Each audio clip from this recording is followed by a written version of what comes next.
Welcome to the What's Your Truth podcast, the show that not only showcases the best of independent artists, but also explores what inspires them, what drives them, and what they consider their fundamental purpose as an artist to be.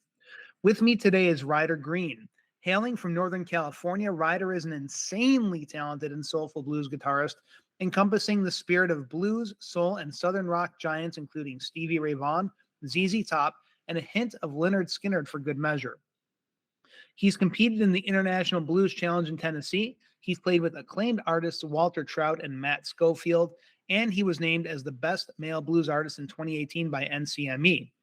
Ryder's live show is nothing short of dynamic and powerful, and his flawless tone and straight from the heart improvisation is second to none in the world of blues. A showman among showmen and a talent among talents, he is the match to the haystack that ignites any crowd he graces with his brand of awesome. Ladies and gentlemen, I give you Ryder Green. Thanks for having me, man.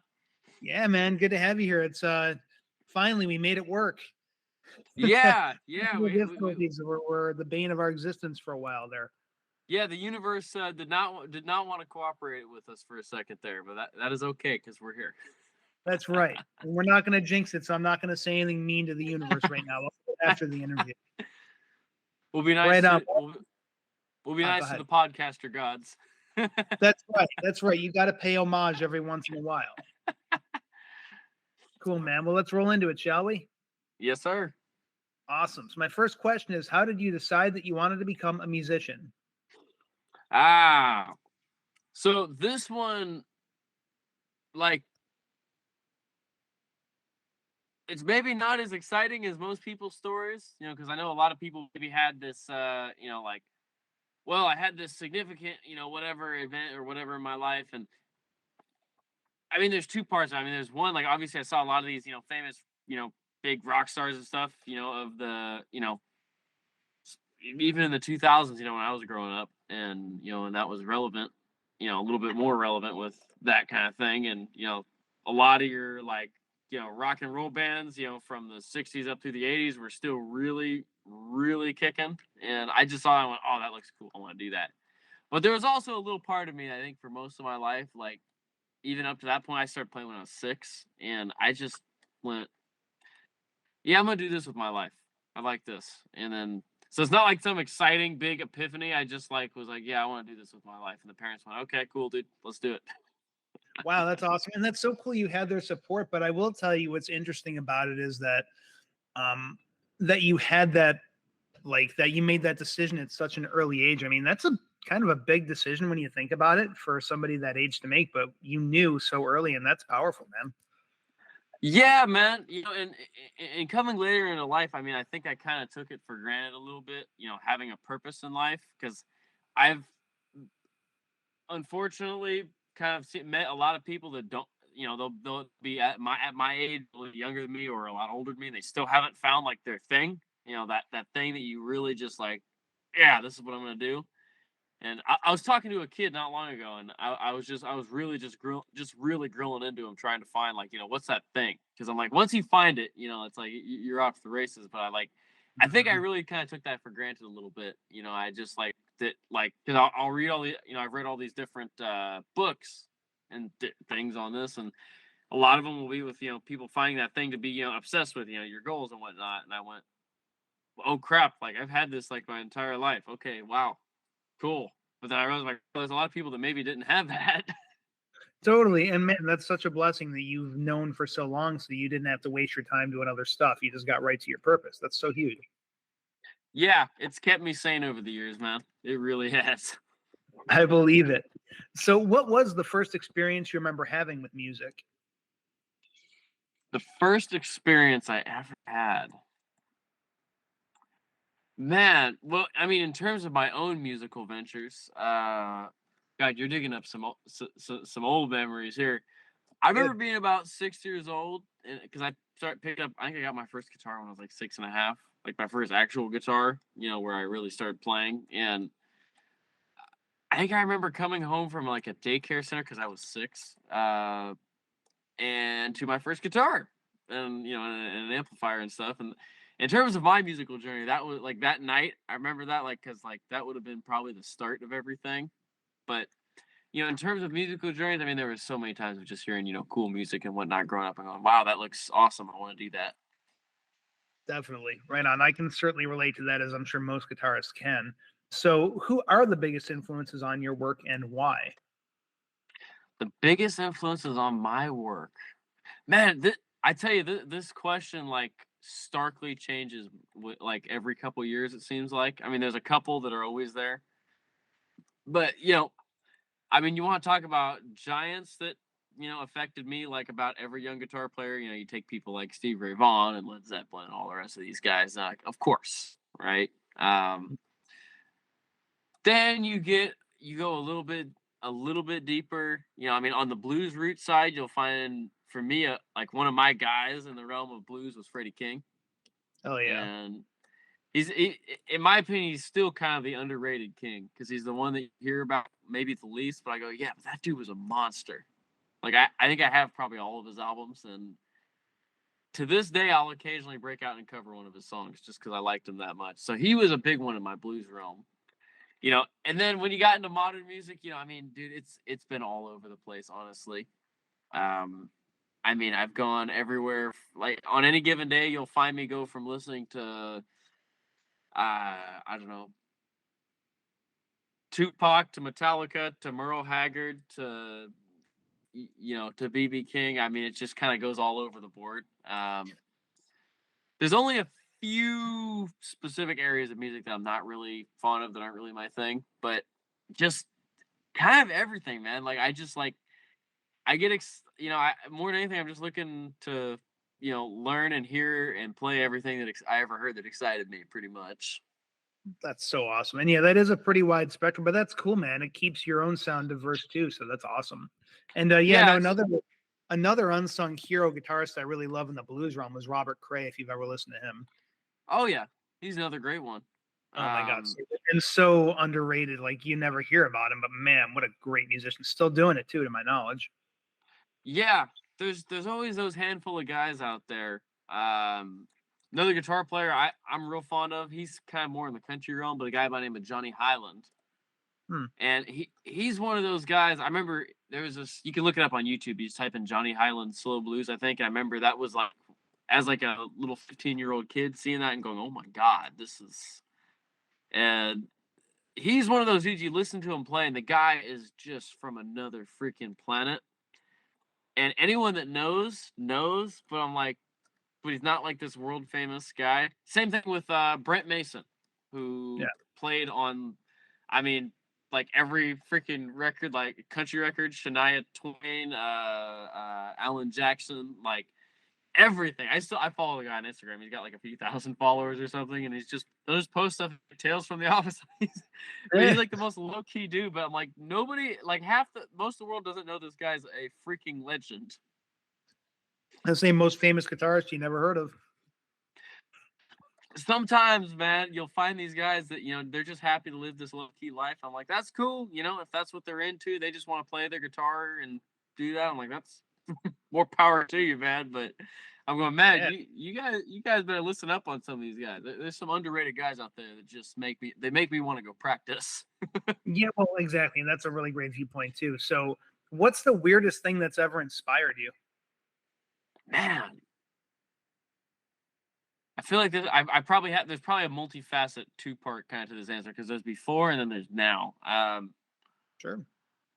Yeah, I mean, there's not really a.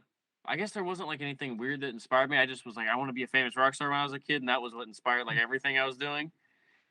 In recent times, though, I would say, I mean, for me, it's normal, but I think most of the world would consider this a weird thing to get inspired by. But challenge, just challenge as a whole, like especially like this year, because anybody that's been following me for a while probably saw that like I kind of disappeared for like a year or two, and that was mostly just because I kind of had to get my own kind of stuff straightened out and kind of figure out what I was doing with my like life because I've been doing this one thing a certain way, and then COVID kind of got in there, and I realized maybe I need to change my approach. And somewhere in there, some things changed for me, and like challenge inspires me. So like I'll get a barrier in front of me, and for me, it's not even like this barrier or stuff. I'll just look at stuff and I'll go, wait, but now I get to. I'm like, but now I have an opportunity where I have to figure out how to be creative and solve this thing. I get to learn something from it. So it's not like weird per se. I guess it's weird to like most of the population, but for me, like challenge is like sometimes I'll get challenges and annoying things, and I'll just start laughing at them. They're just hilarious to me. Like I'll have some really really annoying things. I'll just laugh at them. So for me, like what inspires me is challenge, man. Because I'm like it's like it's a game. Like we might as well have fun with it, right? Totally. No, and that's great. And that's an awesome viewpoint. I think that's actually a really fundamental viewpoint is, taking everything as an opportunity to learn, an opportunity to expand yourself. And it's very easy to, I mean, people do this all the time. It's very easy to get stuck on problems and get sucked into them and interiorized into them versus saying, okay, well, there's the problem and here's me. How am I going to solve that? And then just figure out a way to do it. And there's a lot of power in that, I think. So that's really cool. And then Oh, how most is, definitely. yeah. And then how has your art influenced other people? Man, that's well, hopefully good. um, no, I mean, I guess a couple things with it. I mean, on one, I think it's just on the performing end in terms of influencing people, and right up there with like one of my basic purposes of why I do this. You know, beyond like the yes, like fame, money, whatever, all the stuff that comes along with wanting to work in the music industry, I guess. But Sure. for me, like what it's done is just like the effect and inspiration I get to see of other people, like when I've done, live shows and just watching other musicians up there with me having fun and or people listening to my music or even just like random clips that I've posted on my Instagram.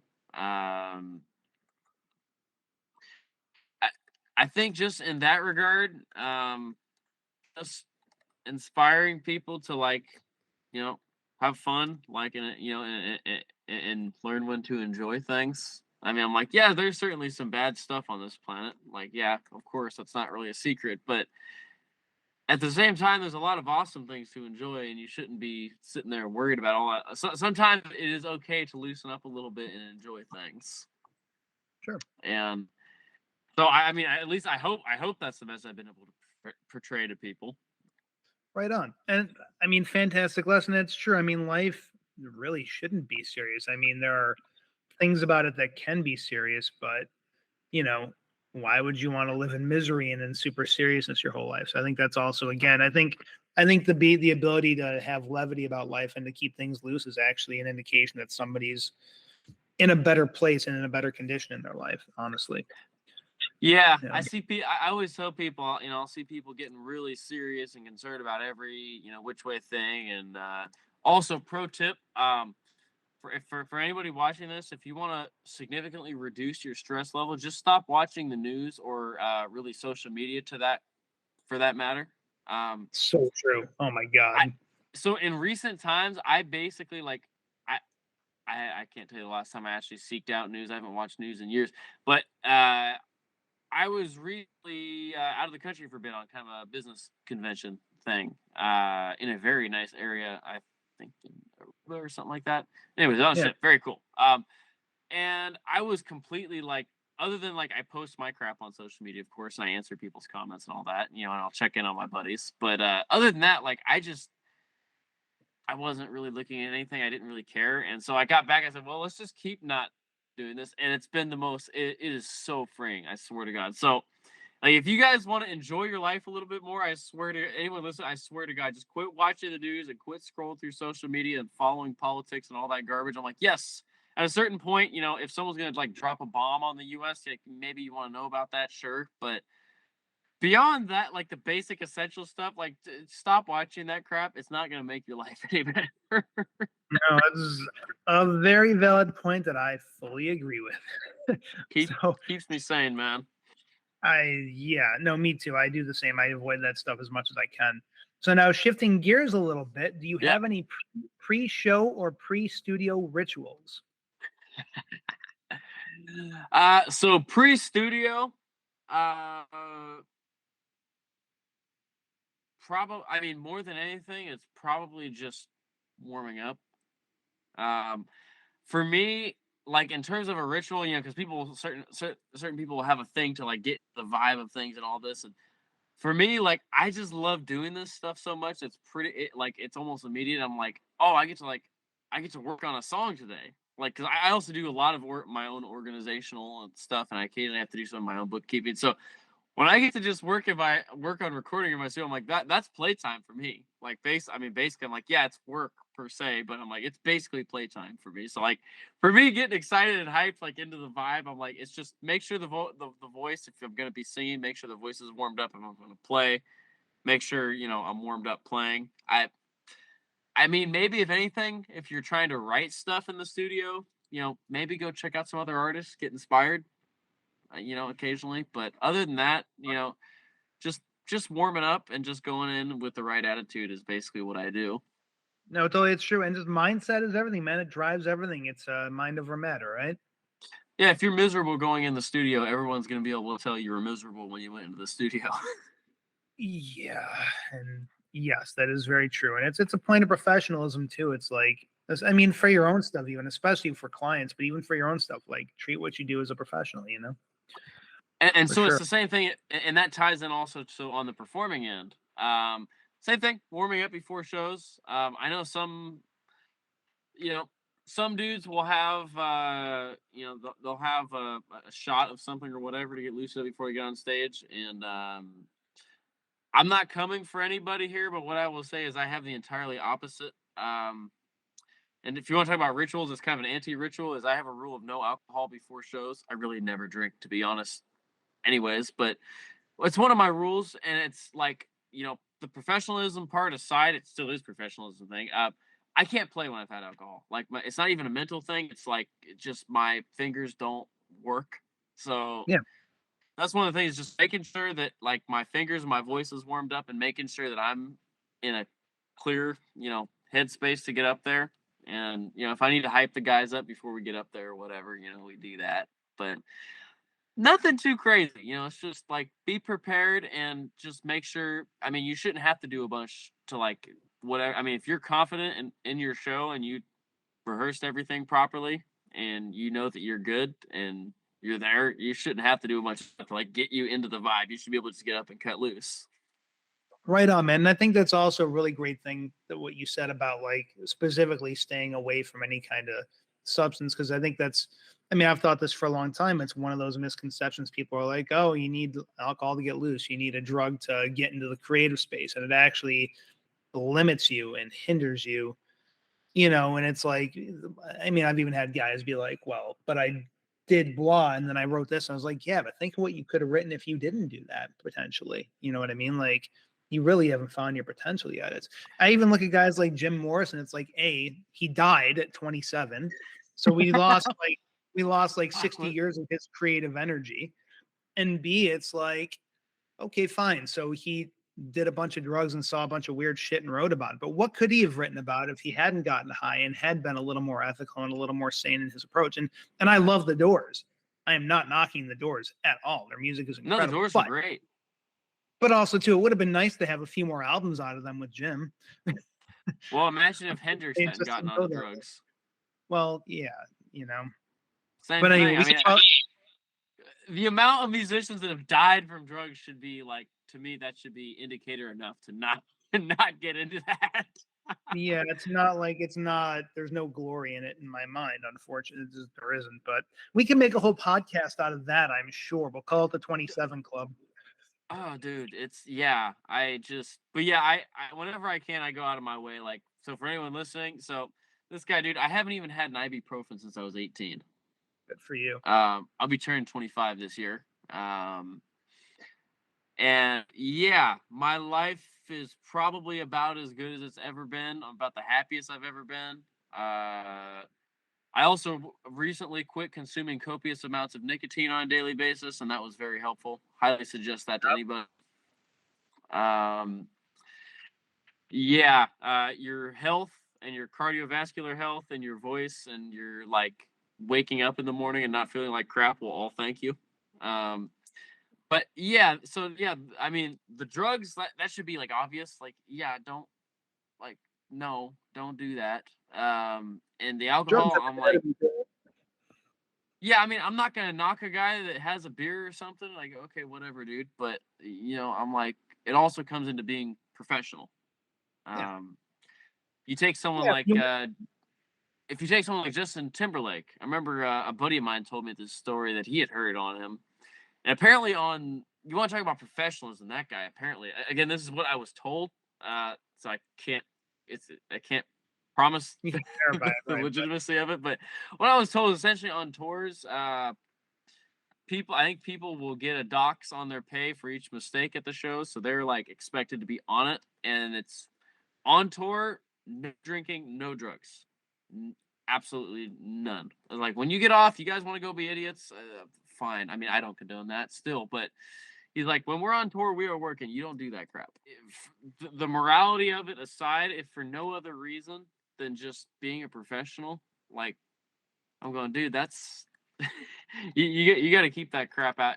Keep that crap out. I mean, I see guys that claim like, oh, you can't do that. I'm like, you know how many musicians that I talk to? And I'm gonna call some people out here, but I'm not afraid to step on some toes with this because to the fellow people on planet Earth, I love you guys. I care about you. I want you guys, my fellow musicians, to prosper.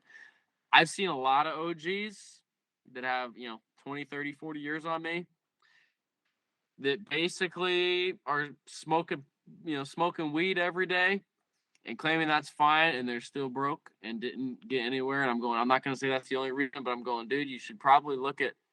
I'm like, you're looking at a small percentage, your rappers and stuff, and I'm like, what, okay, but like, look at your general amount of people. Like, I know a lot of guys that never went anywhere that ended up getting on drugs, and that's what they do every day. And I'm like, well, maybe you should take the some two are cues from related. that. Yeah, I and if nothing else, I'm like, it's not contributing to your success and expansion. Like, if I could give one piece of advice to anybody in any industry, I'm like, gut all of your bad habits, adopt some better ones, gut all the things that are time wasters and don't contribute to your success, and just focus on that thing. And I'm like, well, getting high every day is not exactly contributing to your success. I would agree to that fully. Yeah. Excellent. Anyways, Well, sorry to call a few. I'm probably calling a few people out, but I don't care. it's all good, man. No, hey, you got a lot of integrity about it, and I appreciate that. So, what risks, if any, have you personally taken for the sake of your music? Oh, let's see. Well, there's the thing of being a public figure, of essentially risking a whole bunch of people being not very nice to you. If you do something they don't like, which, as you know, the internet is brutal like that. I don't personally care. I think hate comments are hilarious. I mean, if you're not getting haters, you're doing something wrong. Um, I understand. I'm rather loud, obnoxious sometimes. I might step on some people's toes. I get that. But in terms of other risks, I mean, you know, there's always that risk if you go all in on this of like, if you don't commit all the way and then you back off and then you end up broke and not succeeding and then miserable in life. I'm like, well, yeah, there's that risk. That can certainly happen. Yep. There's always that risk. It's terrifying to jump off and say, all right, well, I'm not going to go to school for stuff. I'm not going to get the safe job. I'm not going to be the doctor or the lawyer and get my 150, 200 grand a year. I'm going to go for the big one. And if I, take that risk. So, I mean, just sending it on a music career, I'm going, yeah, it's probably that. I mean, that was a little terrifying, but Yeah, no, and you're totally right. It's funny because I've had a few people talk about the risk of just putting yourself out there at all. It is a risk. You're opening yourself up for censor but you're totally right too. It's like the bigger you get, you're going to have haters. If you don't have haters, you really are. You're still in growth if you don't have haters yet. When you start getting haters, that's how you know you're getting somewhere well, for sure. and what I would recommend to people, also my fellow musicians, if you want some motivation, go listen to Grant Cardone. I'm through Yeah, a couple of his books now. Grant Cardone, you want to talk about an A-type guy that definitely steps on people's toes and does not care. And he's like, if you got 50 haters, get you 100, but he made a great point with people that are hating on you. So it's like, say people are, they're like say people, I put out something, people like, oh, Ryder Green is this or that. And I go, I mean, you're literally giving me free promotion. And it's like, as long as you're not doing anything morally wrong. Like, of course, I'm like, okay, Yeah, if you become a murderer and a drug dealer, like, yeah, maybe you need to reevaluate your life choices. But if you're just being an artist and doing your thing, man, like, if people are hating, it's like, people are hating and posting about you. I'm like, dude, you're literally promoting me. Like, it's like, my name yeah, is being heard. it's like, yeah, I suck all the way to the bank. Yeah. Yeah. So I tell people, I'm like, yeah, there's haters, there's people that are jerks. I'm going, it's not them. It's your, those are not the dangerous ones because that's so overt. It's like, wow, they're, yeah, they're not a very nice person. Okay, fine. No, it's more so your kind of naysayer people or people that tell you to be careful. Unfortunately, I find for some people that'll sometimes be people that actually love and care about you. It's like, well, be careful and all these cute phrases people like to tell people. And it's just like or whether it be money things. The classic, a penny saved is a penny earned, or you know you know it's not all about work, in this kind of crap. And I'm just going, dude, that advice, those people, they might genuinely be caring about you. I'm like, that advice is the killer. That is the dangerous one because it doesn't stick out as like bad. But I'm going, that is the killer there. So Yeah, well, a lot of that tends to be based on just upbringings and false viewpoints on things. And again, like you said, it's people that they care about you and they're not trying to stop you.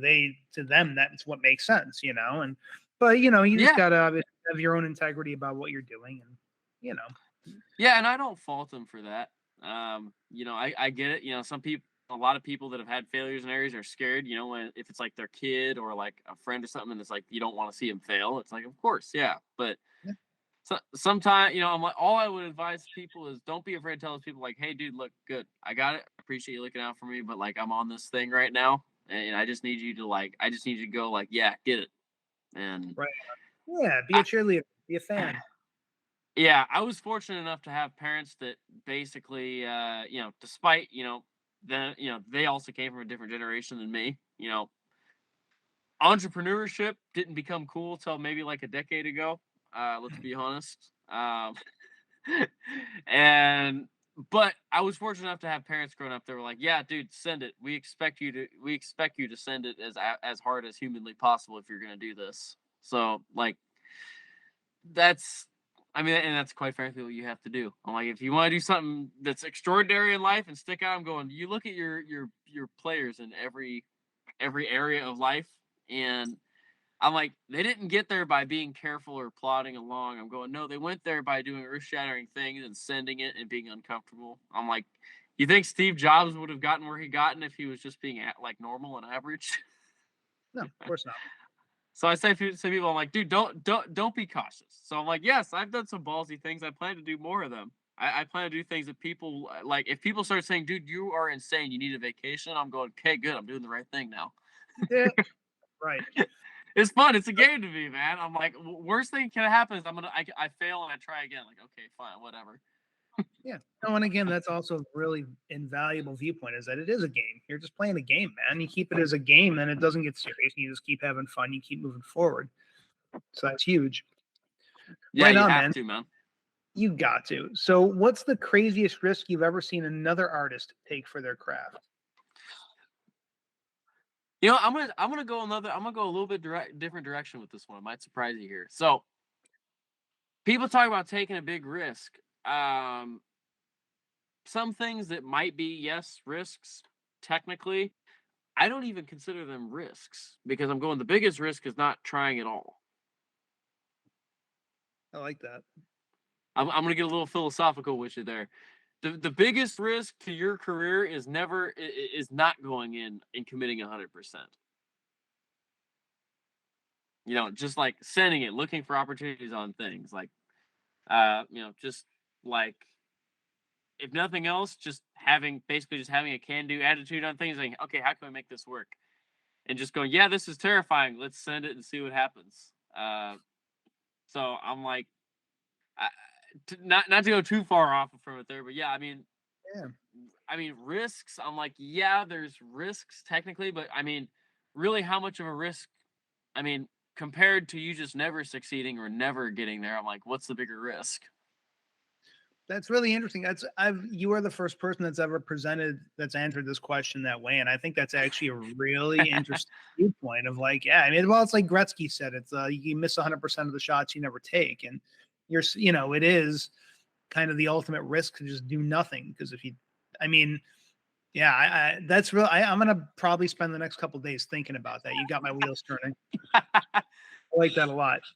That's Dude, like no, that needs to be a meme or something. The biggest risk is never trying or something like that. yeah. I Well, like that. because people are like, well, what if I fail? I'm like, well, you better get started then, man. I like, dude, I wake up every day, uh, thinking about like the next thing and the next thing and the next Yeah. thing. I'm like, quite frankly, that's just what you have to do. I'm like, okay, here's a risk for saying like, okay, you give up free time to hang out with your buddies.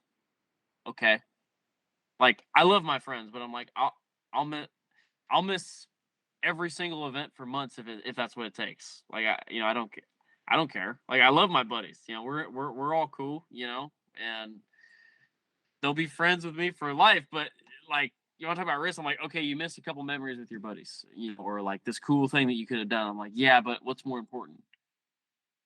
Yeah. You know? Not always an easy decision to make to just to say that, but it's true. You got a year to commit. You got to commit. Yeah. Well, I mean, as a motivation to other people, and this is not me bragging, but me sharing, just so people have an idea of what is possible if you just decide to do it.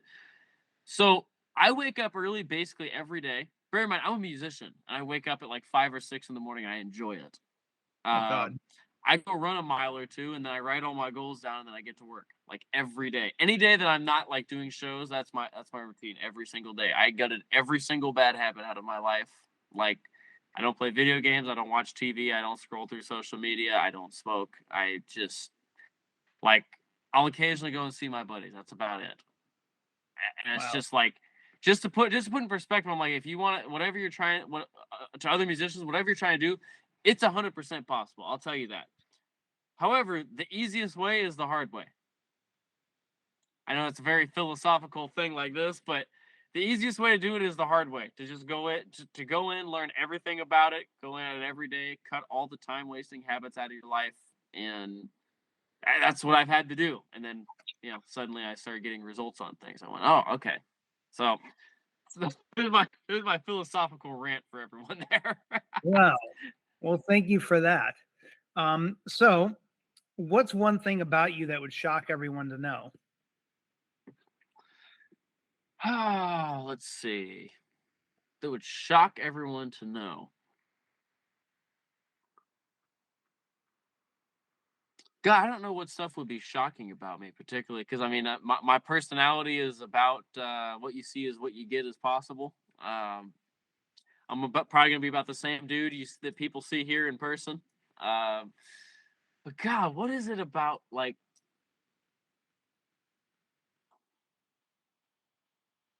Well, I can tell people just a couple fun facts about my life. From probably 8 to about 14, I was in motorsports. Oh, right on. It's just a father-son activity purely for fun, but it stuck with me over the years. I love racing to this day. At some Cool. point, when I'm in the comfortable position where I can afford to buy dumb things I don't need, I'll probably just build a race car just purely for my own enjoyment. Cool. That's Uh, awesome. yeah. God, there's not like a lot of facts. I mean, like the music and business parts of me. Oh, all right, I got one for you. So, me being an artist, historically, artists are terrible at regiment routines, organization, managing finances, Mhm. yada yada yada. Historically, we're terrible at that, right? Let's just be honest with ourselves. Including this guy has been guilty of it at one point. I thoroughly and like particularly admin and organization. I absolutely love doing it at this point. It is so much fun to me. And I've looked for basically every course and every piece of data I can possibly find on that. So, organization and finance is an area actually that I have a whole bunch of training on, and I'm very familiar with, and how to run businesses. So that Wow. that would probably be the shocking thing as a musician. Like I That love it. is pretty shocking. Yeah. I do a lot of it myself. like when we get off of here, I'm probably going to be working on a write up for one of the kind of hats or jobs I need for some of the various stuff I do. Like I do this stuff every day. I mean, there's obviously a million facets you can come up with for an organization. I mean, if you wanted to give you an idea of how far you can break organization down, this is why I love organization, because when you start doing it, everything starts making sense, and then you start seeing new solutions to things. Like it's once you start doing it and getting rolling with it and understanding it, it's a lot of fun. So for an example, in an organization, say in an office, you need coffee prepared every day. So normally you'd probably just have somebody that in the office just makes a pot of coffee, whatever. But say you wanted to break it down to like real jobs, you could have kind of a hat or jobs description, if you will, for say, okay, coffee making person, whatever you want to call it. And it's like, okay, grind up beans, put water in, put, filter in thing, put grounds and filter, whatever. Right. But then beyond that, you could break that down to further jobs like coffee grinder and coffee machine maintainer. Like you could break this down as far as you want. I mean, at a certain point you got to go, okay, there's like a bunch of these things are going to be done by the same person, but that's why I love it so much, because it makes like how to run an organization or a business. I mean, I'm probably going to call out a lot of other artists, but to my fellow artists, like, guys, organization and business, like, I get it. I've been in the position of wanting to, I just want to be the artist, whatever. And I'm like, but at a certain point, you got to realize you're a business. Like, whether you like it or not, I'm like, you're a business. And you need to understand how to handle your money and how to structure things and all that. Even if you're the only person doing everything, you still need to understand what those functions are. So if there's one thing I would tell me, I guess the surprising thing about me is I love organizational and business and finance stuff. Like, it's fun to me because when you start digging into it, you start understanding this. So to other artists and musicians, like, learn this stuff, dude. Like, you want to stop being broke and have things actually make sense? Like, start getting this stuff down. Yes.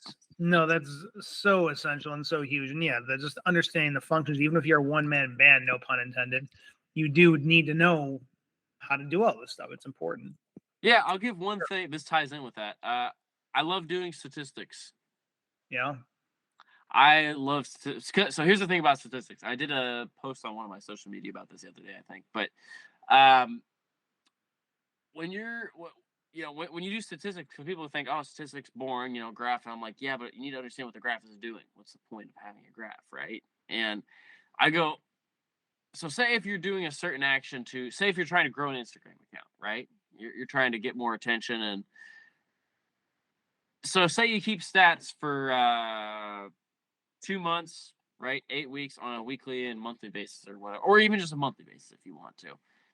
And then say you're doing a bunch of a certain thing, right? And then your stats go up, and then you go, oh, well,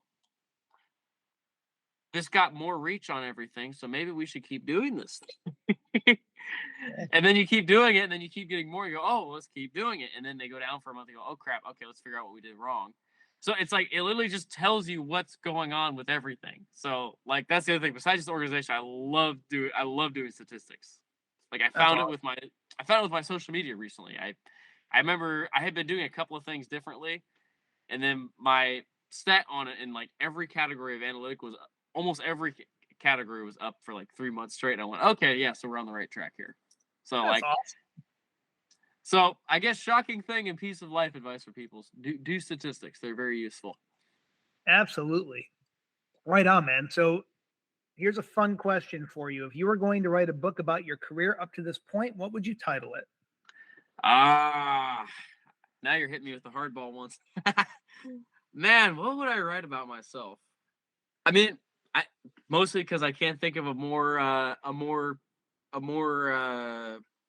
philosophical sounding title. I think just titling of my book "Send It" would be appropriate. Nice. I like that, actually. That's pretty much my life mantra with stuff. It's like, when I look at things, because I'm like, I've dealt with a lot of crap. I mean, I've broken a bunch of crap over the years. I've almost died at one point. I've had all kinds of crap, and just that and just stupid decisions I made, bad relationships. I'm like, I've had a lot of crap, and I'm still here and going, and mostly because my mentality was like, all right, well, I'm this crazy kid. I'm just gonna send it, and we're gonna see what happens here. Intelligently send it now, but Yeah, sure. that's like my life thing. I'm like, it's like when I see a problem, it's like, well, we can't do that. I'm like, well, what if we did? But Yeah. yeah, anyways, yeah. In conclusion, there's my book title. Send it, man. Right on. I love it. I love it. So, what are your plans for world domination? Oh, I love this question so much. Well, just that, man. Um, it was interesting. I'll share a bit of a deep moment I had with myself recently. Actually, I I'm kind of addicted to just continuous learning of things, whether it be video editing or recording engineering or just business. And so I've been listening to the audiobook version because I'm not much into reading things. I prefer audiobooks. Um I am towards the end of this book right now. I don't know if anybody will be able to see it, but it's a Grant Cardone book. We'll see if people can see it, but it's called Be Obsessed or Be Average. And the title looked cool, and I went, 'cause I had read his other book, the 10X Rule, and I went, we're gonna do this one next. And I got into going that, and he had this whole list of things that you go through and write out for yourself in there. It just had to do with like figuring out kind of like your purpose and what you want to do. And I just got done with this book that was all on like, well, just sending it, going in all the way on everything. And it hit me after all these years somehow, um, that, because I had that initial drive, like, like every little kid, like, oh, I want to be a famous rock star when I grow up. And over the years between people telling me so, I usually ignored it. But after hearing it thousands of times, different ways of how to back off, I finally just cognited or like realized for myself that I had reduced my target so significantly, and I went, why did I reduce that target, dude? I was like, when I started this, I wanted to be everywhere, all over the place, like a household name. And I was like, why did I reduce that? That's Right. stupid. So I just had this internal moment with myself where I had to kind of like confront this and go, yeah, I let myself reduce the target there, which was like my first mistake. Never reduce targets. So with that, now it's put out as much music as humanly possible and try and be everywhere all the time, omnipresent. Um, but this time do it with a bit more intelligence and training. I like that. Yeah, because I mean, admittedly, I remember coming like hot into 2019, and frankly, I had more guts than knowledge and sense. So I made things happen. I mean, I was just, I was getting after things. I think we played in LA for like 37,000 people that year, and I mean, we did some big stuff. But I had very little knowledge of how to run a business or how to have me not be an idiot, and so I think I kind of had to learn from that experience. And like, so now it's like, okay, how do we hit this target? How do we get our stuff everywhere all the time? Yeah. And that's just like really the plan is, and quite frankly, there's no secret to success. The secret for me is like work hard every day, all day on it, intelligently, continually learn. Don't be afraid to do things that seem risky or terrifying. I mean, that's basically what I do every day. Like I wake up, I work until I can't work anymore, and then I go to sleep, and then I wake up the next day, and then I keep working out, whether it be recording, or organizational stuff. At the moment, I'm kind of on a break from doing shows just purely to work on my own music catalog. But that's the plan: is just send it every day, organize every day, go after everything every day until I get what I want. Hell yeah, man. I love that. So I have one more question for you. And just to revisit the intro to the show. So the show not only showcases the best of independent artists, it also explores what inspires them, what drives them, and what they consider their fundamental purpose as an artist to be. So Ryder, what's your truth? What is my truth? Man, I'm glad I'm getting asked this now because it changed a bit for me recently. So it's a double-edged sword. There's two sides of it. There's one of them. There's that goal that was set as a little 6-year-old Ryder. Like, I want to go be a famous rock star when I grow up. There's the selfish part of it for me. Like, yeah, you know what? There's nothing wrong with wanting to achieve that. There's absolutely nothing wrong with for me or for anybody wanting to, if as long as it's a moral, not like a criminal goal. There's nothing wrong with wanting to go huge and do things like that. On the flip side of it, my truth is I want to be as great of an example and influence on the music industry and other people as a whole as I can. Unfortunately, the music and entertainment industry, there's a lot of sectors of it. Anybody that's looked at it long enough has probably figured out there's parts of it that are definitely kind of gross. And I want to be one of the few that does it right, that actually sets a good example and goes, no, dude, you can do this without all this other crap. You don't have to be in on that dark side of the industry. And also I want to serve as an inspiration to people for what's possible. I'm like, I know there's a lot more that I'm capable of. Like, I mean, I'm just getting started. Believe me. So I want to fulfill my dreams, but I also, want to help as many people as I can along the way, inspire as many people as I can, and above all, just if nothing else, than just to succeed and show what's possible. Right on, man. I love that. And that's so important. I think that's a really beautiful way to end off, just the concept of it's not just about your own dreams. It's like, what can you actually do to serve others and be an example and all those things? It's so important. That's awesome. Thank you for saying that. I think that's going to be helpful for people to hear. Yeah. I mean, I'm an artist. Like, yes, it is about my career, technically, I guess, but really everything I'm doing is for the end listener. I mean, really, that is what it is. I think sometimes as artists we end up forgetting that, but it's a very key point. I'm like, yes, it's okay to go and get yours, and succeed and do all that. Yes, do that. Like, send it. If your goal is to become, have a net worth of 20 billion, then figure out how to make your net worth 20 billion. But at the same time, for me as an artist, like, there's that, but there's also like, okay, what can I do to make this world like less miserable for people? I'm going, yeah, there's a lot of messed up stuff. My own industry is a wreck.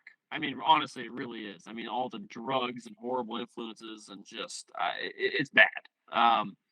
Not to be dreary about it, but I mean, it's just kind of what the reality of it is. And I go, somebody needs to come in here and be a good example for people. And hopefully, I hope long term, I can serve as one of those people who go, oh, hey, there's also Ryder who, didn't get addicted to drugs, didn't get into all the weird, like, scandalous sex stuff or whatever people are into.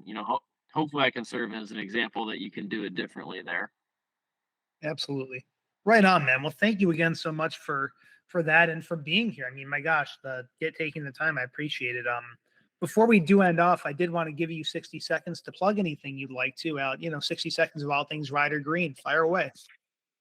Yeah. Well, if you guys want to keep up with what I'm doing, I mean, I'm yes, I realize I'm probably a little bit wild sometimes, but I'm about as normal dude as they come. Hit me on my Instagram at Ryder Green Music.